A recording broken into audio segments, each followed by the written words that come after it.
Man, thank God it's Friday. TGIF The Grind includes Friday. What's cracking? My name is Haziq Ali. I hope you're feeling good this morning. This has been a heck of a week, man. This has been a heck of a week. I hope you've been staying tuned with us. On Monday, we did something real cool where we were talking about what did we talk about Monday? Oh, I know what we did on Monday. We finished that training that we were doing on ways to boost your self-image, ways to boost your sales using your self-image. You remember that? So that's what we did on Monday. Then on Tuesday, we did this thing on a bunch of different quotes for you to refer to when you're going through different things. Then on Wednesday morning, we did 20 ways to get out of a sales slump. We even covered a bunch of ways people fall into sales slumps. And then yesterday we continued that, and today's Free Coaching Friday. Then Wednesday night we did 15 habits of self-made millionaires for Obsessed with Success. It's been a pretty jam-packed week, right? We had some fun this week, man. So I hope you've been tuning in with us. If you've been here the whole week, let me see whole week. My man Amari in the house. It's cracking, bro. We got to chop it up, man. I'm loving what you're doing out there. All we about is pushing entrepreneurship, y'all. In our community, you know, a lot of times we start with begging for what we need. We start kicking it with those in power as if throughout history, somebody's ever begged up on some power. Or they ever sung some songs until they got power. That ain't how it works. You got to take power. You got to take respect. You got to take chances. Don't nobody give you chances. They don't even give you chances. You hear me? You even got to take chances. You hear what I'm saying to you? And that's why I love entrepreneurs, man. I'm going to go ahead and call it on this live line. You know, it's Free Coaching Friday, man. We're going to get busy. We're going to get busy. Make sure you shout yourself out. Big up yourself, man. Big up yourself. You have something special. You have. Let's go, Ali. Hello, this is Les Brown, and you're in the right place at the Let's right go. time because we're going to bring the millionaire out of you. Just hold on. That's right. That's right. All right, let's get this thing cracking. Crystal in the house. Shalonda, what's up? My man Dennis up in here. Entry and exit tones are off. All participants are muted. All right, all right. Good morning, millionaires. Good morning, millionaires. I hope you loving it. TGIF, baby. The grind includes Friday. My name's Haziq Ali. We've had a heck of a week. And I just now ran through a bunch of the stuff that we covered this particular week. Wednesday night, it was these secrets of self-made millionaires. Monday, we did these ways to double your sales using your self-image, right? Like how to change around your self-image. Then on Tuesday, we went into how to break a sales slump. No. Tuesday, we discussed quotes. You know, that was a real good one. Then Wednesday, we talked about how to break out of a sales slump. Here's the number. So it's the same number for the affirmation line. Everybody can call in. If you have questions, you can also type them in the comments, and we're going to get busy like that as well. It's Free Coaching Friday, y'all. That's right. The grind includes Friday, huh, Ali? That's right. My man Shiz is in here. That's what I'm talking about. Yeah, let's talk about it. Sky Legacy Financial Services. Let's go. That's what we just not talking about. People be forgetting this, right? The reason Frederick Douglass could be an abolitionist is because he was rich. Because he was buying real estate. He still owned a bunch of real estate all out in Baltimore and all that. Martin Luther King. Why could Martin Luther King work for free? Because they owned real estate, man. They had their credit up. They were out here grabbing opportunity. This is the land of opportunity, baby. So, all right, we're going to get into it. Free Coaching Friday. It's time for us to kind of like jump once again into the fundamentals. You know, one of the ways we talked about breaking the sales slump is that every year, Vince Lombardi, one of the winningest football coaches of all time, he would start off like, gentlemen, this is a football. Well, ladies and gentlemen, this is the revenue acceleration cycle. It starts off with leads. After leads, you go to meaningful conversation. After meaningful conversation, it's all about appointment. Sometimes appointment comes before meaningful conversation, but those are always 2 and 3 respectively. After that comes a presentation where it's all about how well am I knocking out the objections before I even hear them? How well is my marketing knocking out the objections before people even think them? How well, am I presenting myself in such a way that it calms their fear, right? That's presentation. Then you talk about conversion. How irresistible is my offer? Number 5 is always conversion. Number 6 is follow up. Yes, I follow up if they don't buy, but then I follow up if they do, right? Because it's not until after they buy that I even have the opportunity to create any kind of loyalty or any kind of retention or make them want to brag on me and give me referrals, right? So that's always number 6. And then number 7 is always the upsell. Number 7 is always the upsell. So those are the fundamentals of running a business. Any kind of business you can think of, it still has the same fundamentals. Any kind of business you can think of, you still need to be dealing with some of the same principles. Any kind of business you can think of, the quickest way for you to get better results is for you to model the mentality, the character, and the habits of those whom you want to accomplish like them. So last week we spent a lot of time on leads. Everybody remember that? We spent a lot of time on leads. Well, this week we're going to talk about meaningful conversation. But before I jump into it, I'm going to open it up to you. Does anyone have any questions about anything that we covered this week? Or are you dealing with something especially pressing in your business that you want to kind of handle? I really love those that are brave enough. Let me unmute the line. All participants are muted and they can unmute themselves. I really love the ones who are brave enough to ask questions. They say you don't judge a man by his answers. You judge a man by their questions and the fact that they have any questions at all, that they aren't so sure. Many of us draw these conclusions, these little deaths, right? We're so certain about the way the world operates. No, I want you to be certain about how you operate. I want you to be certain about your place in the world. But in terms of the way this universe operates, I want us to have more questions. I want us to get more curious. I don't want us to be so sure that we know who's standing in front of us. I want us to get more curious. So *6 will unmute your line, right? Good morning, millionaire. Let them know your name, what kind of business you have, and what's our first question? Who had that good luck first question? Good morning. Good morning.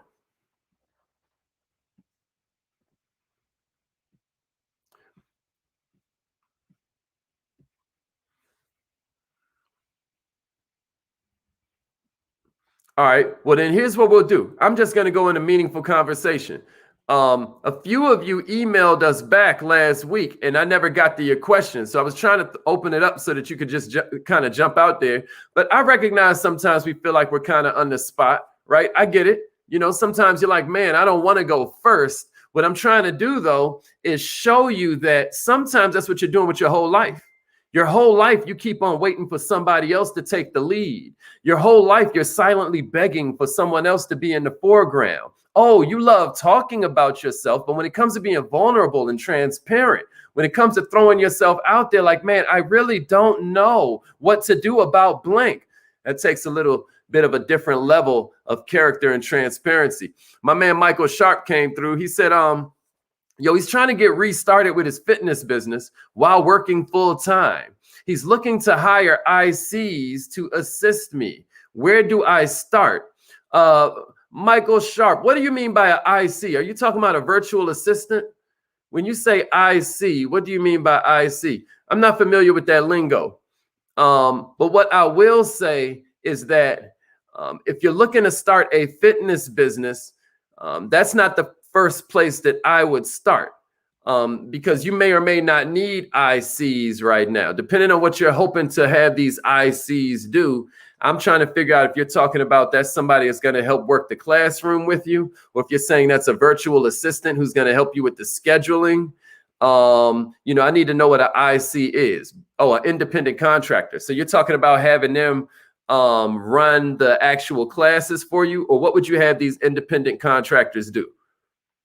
Now, while he's answering that, what I would say is that the first thing I would start with if I was starting a fitness business is I would start with who I'm trying to sell to. We spent a lot of time last week on picking out what exactly it means to you that this person's a lead. What are the problems they're going through? What are the desires they have? What are their values? What's their lifestyle? What's their desired lifestyle, right? So Mike is like, yeah, independent contractors that go out and take care of the client base. So my question for you, Mike, is, what kind of relationships have you formed with the personal trainers that are in your market? I don't know enough about your business model. I don't know if you're setting something up virtual and you've got an app that's going with it.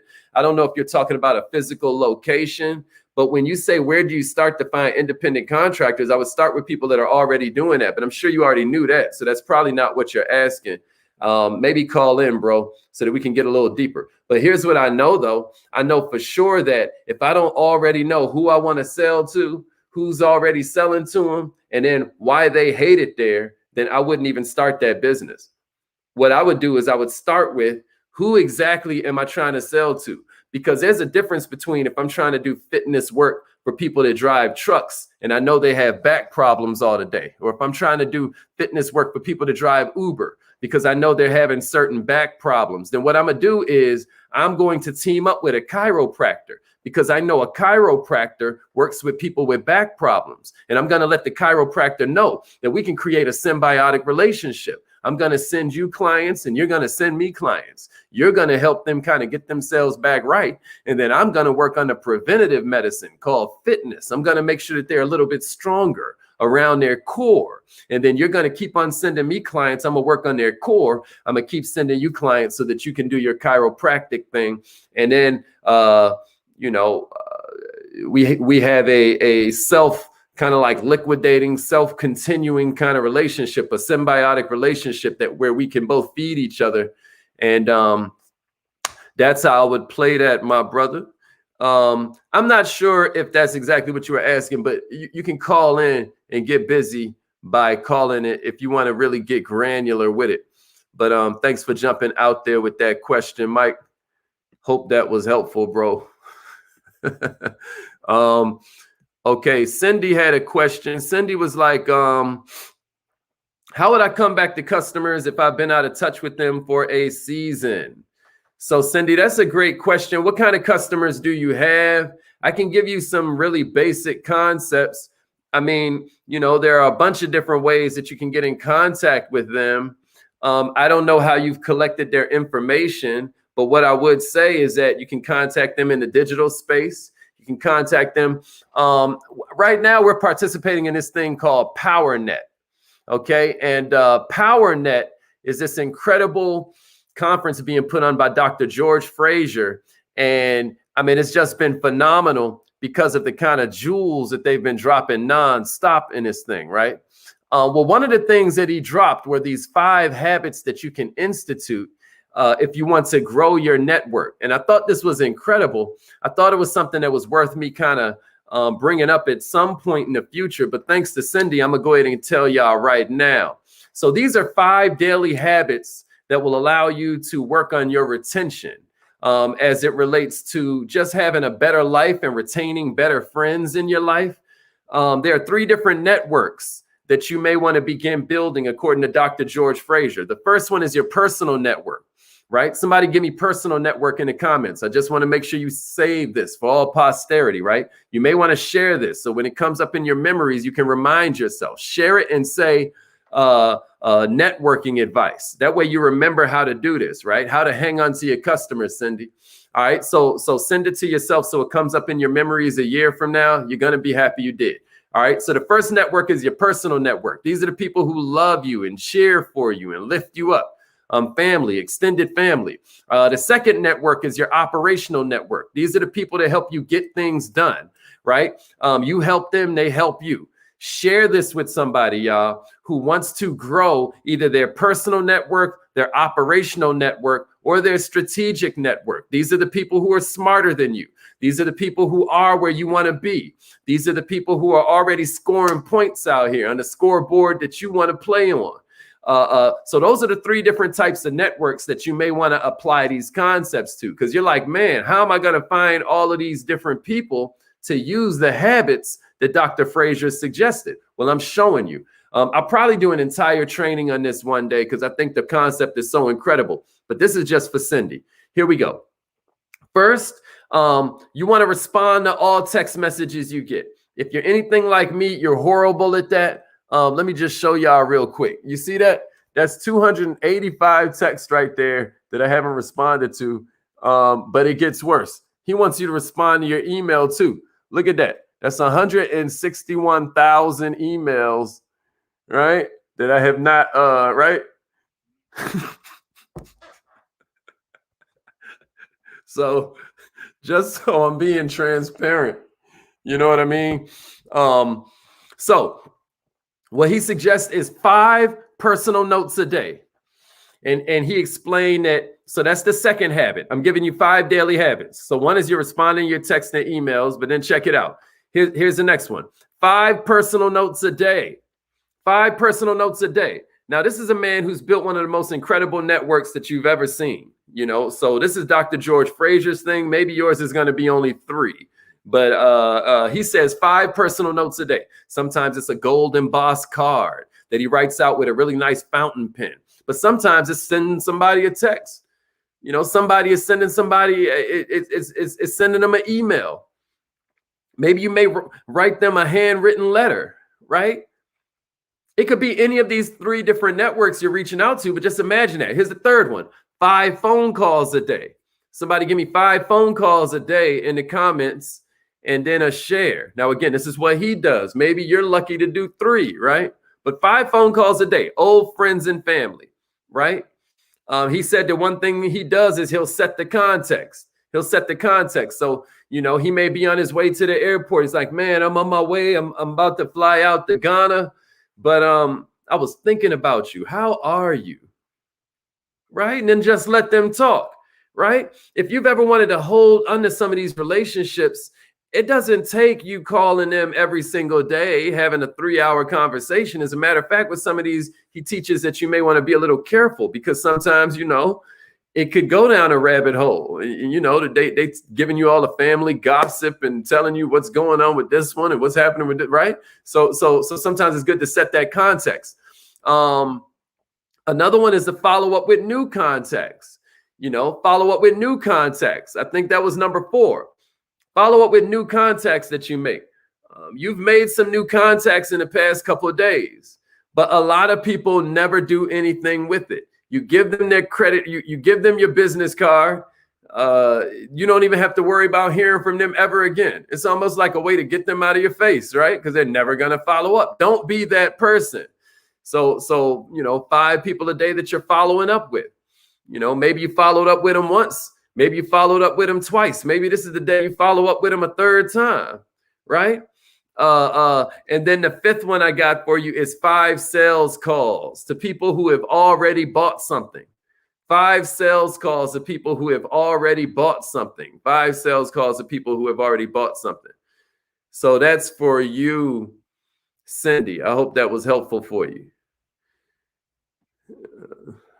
All right, Coach Spencer was like, yo, I've been going through creating an irresistible offer with Miss Crystal Clear in the Kaizen Academy. And I mentioned immediacy. Is that just showing them why they need my service now? Or is there another angle? Yeah, man, immediacy is all about, because one of the enemies to any sale is always no urgency. No urgency.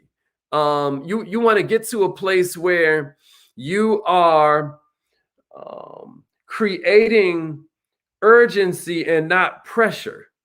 So how do we define the difference between urgency and pressure? Like, what's the difference between the two? Urgency is when you're focused on what's in it for you. I'm sorry. Pressure is when you're focused on what's in it for you. Like, man, I need to make this car payment. You know what I mean? You need to buy this. You know what I mean? Urgency is what's in it for them. So when you're creating immediacy, maybe it's the fact that this thing is going to run out by the end of the day. Well, they don't want to lose it. So that creates FOMO, fear of missing out.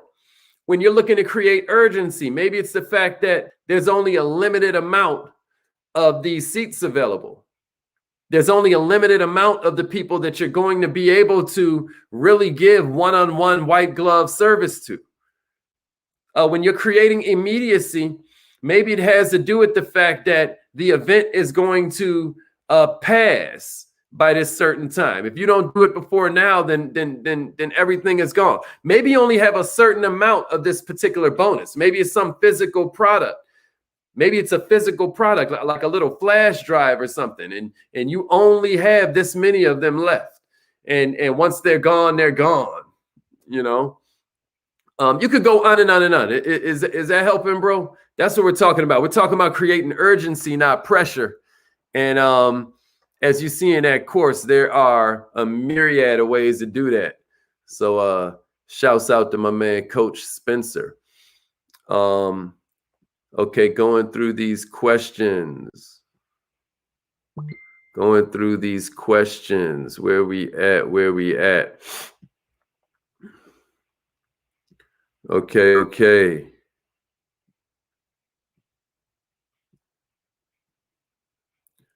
All right. Anybody else? *6 when I mute your line. Oh, snap. *6 when I mute your line if you are on the live line. It looks like I got to all the during meaningful conversation.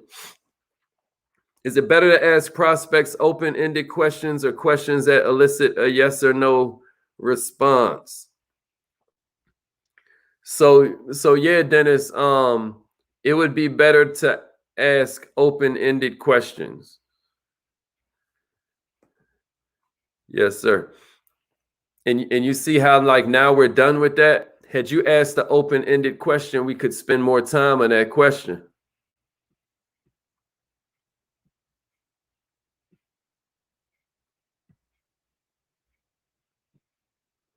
Okay, it looks like I may have gotten to all of the questions in the comment section. If you're on the live line and you're rocking with us, then *6 when I mute your line. All right, looks like I got to all of the questions. All right, so check it out. No problem, Coach. No problem.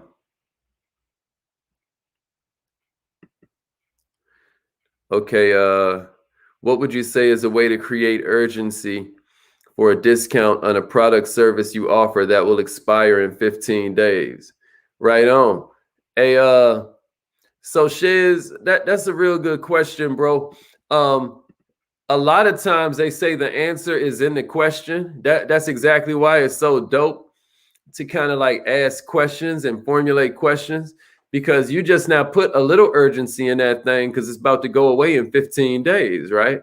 But another thing that you can kind of consider is what the person's personal situation is, because what most people practice is distraction, bro. And a lot of times your job as an entrepreneur is not necessarily to, create pain. Lucky for us, we don't have to even, it's like convince them. All we have to do is discover. So I give you an example. You'll ask somebody, you'll holler at them, and we've trained on this before, but let's just say somebody just not finished watching your presentation, bro. And then you ask them, well, what did they like the most about it? And they like, oh, well, it's just not for me. I'm not. And you're like, you got two choices. You can be like, oh, okay, well, I guess I'm moving on to my next no. You know what I mean? Or we can get real interested in that person, right? So when they say, oh, it's not for me, maybe you hit them with a question. Somebody give me this in the comments. Well, what were you hoping to see? If they watch that presentation, man, it ain't like, they just sit around watching presentations like for a hobby, right? So somebody give me that in the comments. What were you hoping to see? So now we're getting interested in them. And then they're like, oh, I was just looking to make some extra money. Well, that's another weak answer. I'm telling you, no matter what it is. Like, I know Shiz is in financial services. You might do something in weight loss. Why do they really want to lose weight? It might be for health. You know, they just got some news from the doctor. It might be because they want to flex on their ex. You know what I'm saying? They want to fit in that little black dress, right? Why are they really into this? When they say they just want to make some money, you know, let me dig a little bit deeper. Oh, you got 4 daughters.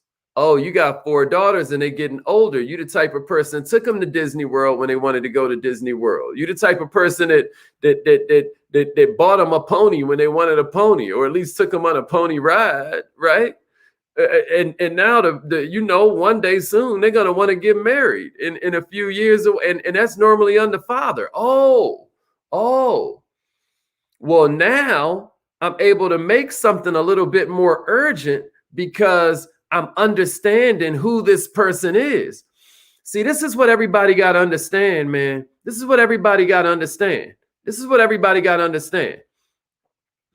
If I give you my solution before you've given me your problem, I'm begging. Everybody ducks a beggar.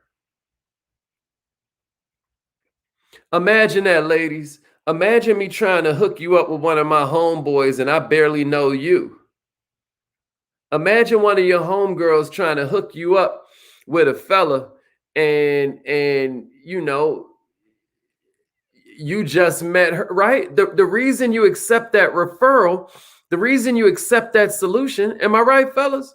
Like our sister friend ain't gonna be able to introduce, right? It's like the reason we'll accept that referral is because they know us. They know what we're into. They know what annoys us. They know what builds us up, right? If I give you my solution before you've even given me your problem, I'm begging. If I give you my solution after you've given me your problem, well, now I'm just a servant. I'm just helping out. That's why meaningful conversation is so important. And we didn't really get a chance to get into it today, you know, but somebody give me this in the comments. The successful focus on being interested. The mediocre focus on being interesting. Now, I'm not saying you're not interesting. I'm saying you're already interesting, right? What I'm telling you is that I want you to focus on being interested. I want you to focus on being interested. Yeah, man, we got to get into each other. We got to get into each other. All right, y'all. If you haven't joined the email list yet, this is one thing I'll say before we get out of here, right?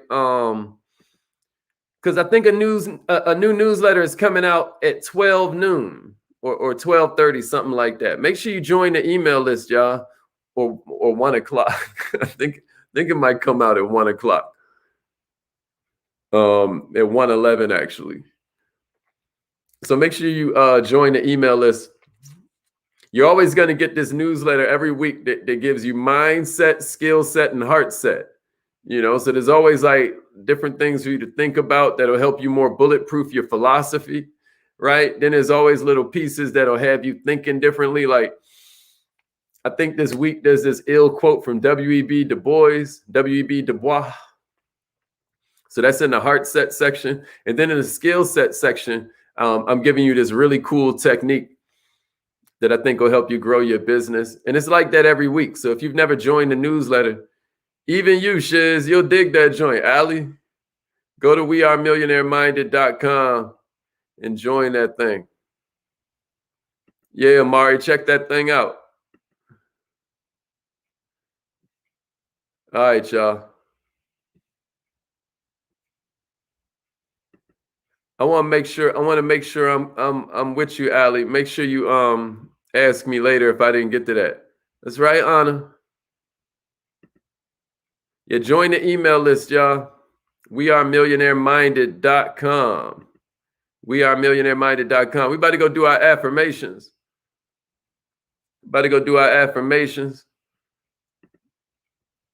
Some of y'all are like, we're weird for doing affirmations, right?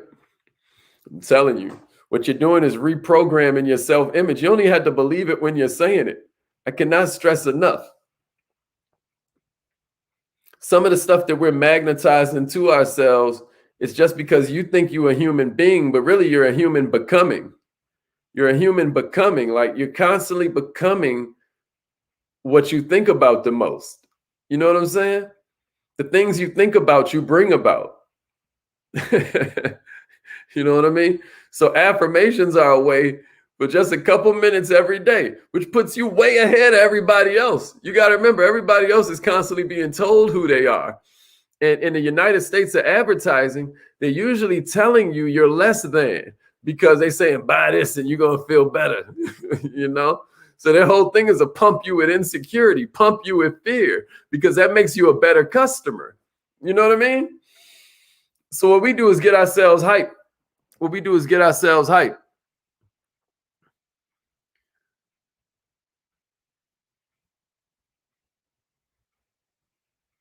Yeah, Miss Shirley, you got the link. It's in your email from the Power Networking Conference. Search PNC. All right, y'all. Repeat after me. Say it like you mean it. Say it like you mean it. I am so happy and grateful.